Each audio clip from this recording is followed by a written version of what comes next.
Oke teman-teman, kali ini saya mau bicara serius ya sama sampean yang saat ini masih bertolak ukur kalau modalnya itu cukup, punya modal banyak, punya modal yang turah-turah gitu, punya modal untuk usaha yang cukup, pasti berhasil gitu ya.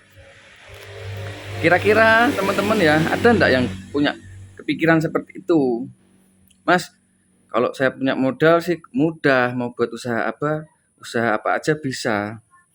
Mau buat bengkel mobil bisa, jualan spare part mobil bisa, buka buka restoran bisa, mau buka cucian mobil sama restoran, sama kafe, sama resto kafe ya, sama jualan di kios pasar, sewa kios, sewa tanah, sewa ini, beli properti, mudah gitu. Siapa bilang tidak ada teman-teman?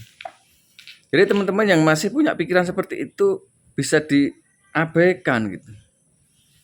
Katakanlah begini, sampean punya uang 100 sampai 500 juta itu nanti kos anggaran modal pertama itu kan akan menuntut hasil yang seimbang ya. Jadi imbal baliknya atau keuntungannya atau laba bersihnya setelah sampean untuk karyawan, operasional, sarana, anggaran promosi, anggaran untuk apa saja, ya mungkin cadangan juga. Itu modal semakin besar, itu resiko semakin tinggi. Modal semakin banyak, itu resiko semakin banyak. Jadi teman-teman yang pemula mau usaha cucian mobil, cucian motor, tidak punya lahan, tidak punya tempat, ya belum punya anggaran modal yang cukup, teman-teman tidak usah khawatir, tidak usah bingung, tidak usah bimbang, tidak usah sedih gitu loh. Ya, ada kemarin subscriber saya juga konsultasi ke saya, Mas, tidak ada modal, mau buka cucian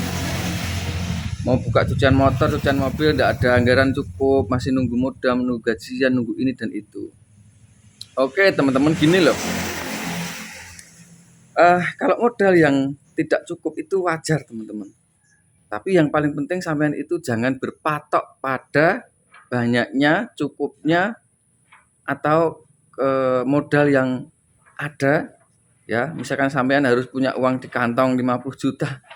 Kapan adanya? Kalau sampean punya uang 50 juta ndak akan buat usaha, palingan beli kredit mobil, kredit motor, kredit rumah, KPR rumah, bayar sekolah, bayar apa lagi?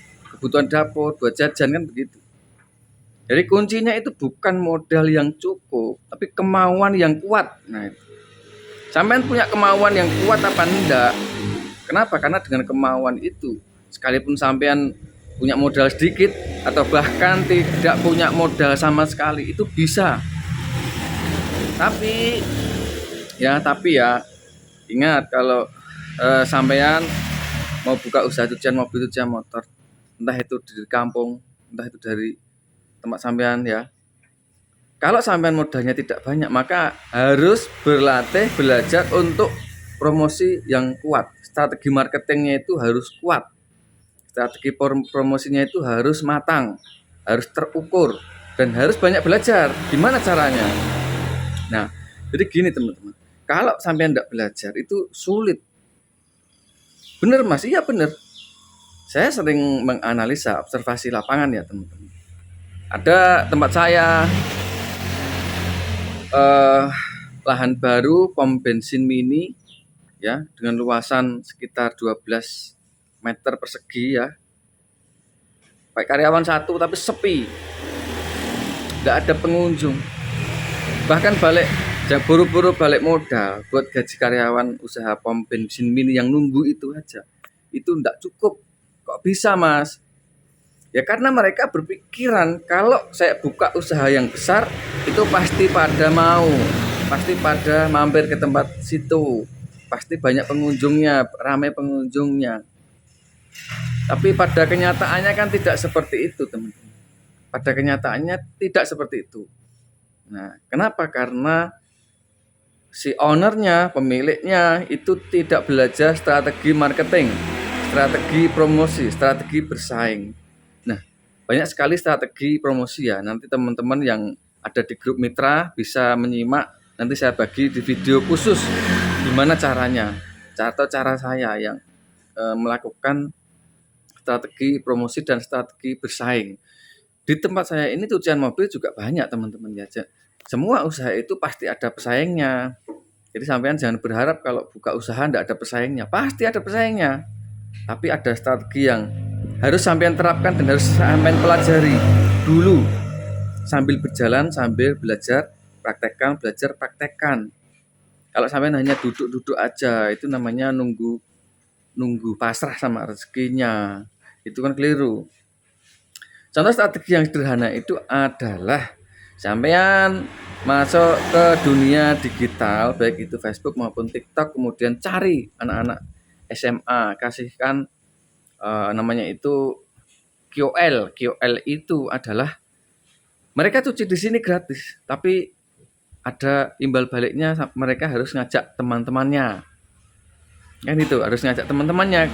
Mereka punya subscriber banyak, punya viewer yang banyak, punya pengikut banyak. Itu anak-anak SMA biasa suka-suka TikTok kan, TikTok atau Instagram. Mereka suka selfie, temennya banyak dan lain sebagainya. Sampai bisa buka Instagram dan cari di situ orang yang populer di kota sampean.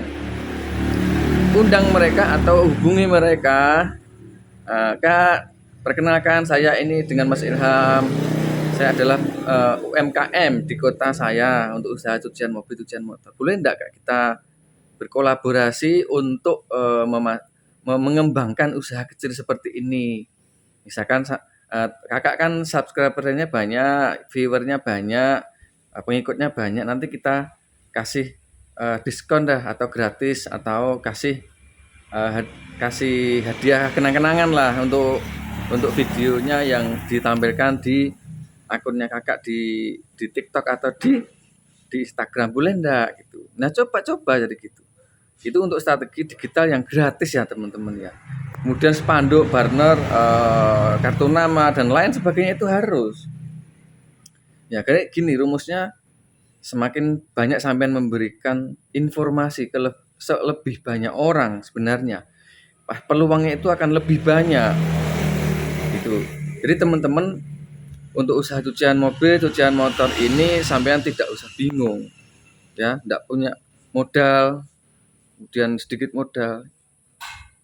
Gini tadi kita kembali ke pom bensin mini tadi ya. Modalnya pom bensinnya udah 18 jutaan lebih. Bangun lokasinya, alasnya, kemudian atapnya, kemudian temboknya keliling dan lain sebagainya. Brandingnya bagus, tempatnya bagus, tapi tidak ada yang tahu dan bahkan tidak ada yang menarik. Ya, cuman pom bensin mini aja. Harusnya dikasih apa teman-teman? Mungkin dikasih tambal ban atau dikasih ganti oli gratis pasang, tambal ban gratis pasang, atau mungkin tempat untuk istirahat, tempat untuk semacam untuk berhenti ya, untuk break gitu loh. Kalau orang jalan itu kan butuh berhenti untuk istirahat sebentar mungkin, atau ngecek mobil mungkin. Nah, cek mobil gratis, cek rem mobil, cek oli mobil, cek itu gratis. Nah, itu kan harus layanan-layanan seperti itu harus ada. Kalau tidak ada sama sekali, sampai tidak memberikan satu semacam solusi buat calon customer, calon pelanggan, itu maka mereka ya sulit untuk datang.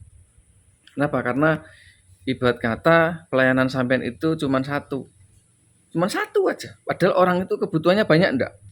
Kebutuhan sepeda motor banyak enggak? Kebutuhan mobil banyak enggak? Kebutuhan kendaraan roda 4, roda 2, kebutuhan mobil truk, mobil bis, mobil pribadi, banyak enggak kebutuhannya? Perawatan mobil itu sejuta, tidak hanya satu. Dari mesin, bodi, pernya ya, bengkel per itu kan ada. Kemudian variasi, kemudian kaca, kemudian poles, salon, kolongan, ban, spion, kelistrikan, audio, interior, eksterior. Nah, itu kan banyak sekali. Nah, jadi sampean usahakan untuk membuat layanan yang lain yang sekiranya menjadikan atau bisa memberikan solusi bagi calon pelanggan di tempat sampean. Apa saja? Oh, ternyata orang sana itu pekerja, karyawan. Kalau pagi tidak pernah makan, tidak bisa makan di rumah, tidak sempat masak di rumah. Sampean buatkan nasi kecil yang 3 ribuan, hanya sekedar untuk apa? Untuk melayani, bukan hanya untuk mencari keuntungan, melayani supaya mereka itu ketika lewat sambil mungkin sore nyuci, tidak sempat masak, beli nasi uduk, nasi bungkus kecil yang harganya tidak terlalu banyak, 5 ribu, 3 ribu, 7 ribu, kasih aja gratis. Maksudnya sampean ngambil untungnya tidak banyak, mungkin 500, mungkin 1.000, tapi kan sampean punya visi lebih, ada cucian mobil, cucian motor di situ, layanan yang lain juga berjalan. Nah, itulah cara yang saya lakukan untuk menambah value, menambah pelayanan ke calon pelanggan. Oh mas, saya belum, ya kita kembali ya, belum ada modal, tidak ada modal sedikit. Seandainya sampean itu punya uang 100 sampai 200 juta, kayak lagi tidak ada yang bisa menjamin sampean itu berhasil. Sekalipun sampean tidak ada modal juga tidak ada yang bisa menjamin sampean juga gagal. Tapi sampean wajib dimulai dulu. Nanti baru belajar, dikembangkan, dievaluasi, dan juga diperbaiki layanannya. Seperti itu. Ya, gitu ya teman-teman. Jadi paham ya maksud saya. Nanti teman-teman yang ada di grup bisa lebih belajar lagi, bisa dieksplor lagi tentang strategi marketing dan strategi tradisional, strategi manualnya. Sampean banyak bergaul, ngundang orang, mampir, adakan kedai kopi sederhana, kan gitu. Jadi banyak layanan, ya. Setiap hari kan orang ngopi, cuman memindahkan tempat aja, gitu. Oke teman-teman, itu aja, semoga bermanfaat ya teman-teman. Tidak usah berkecil hati, tidak usah, nanti bisa konsultasi kita sharing di WhatsApp bisa, gitu.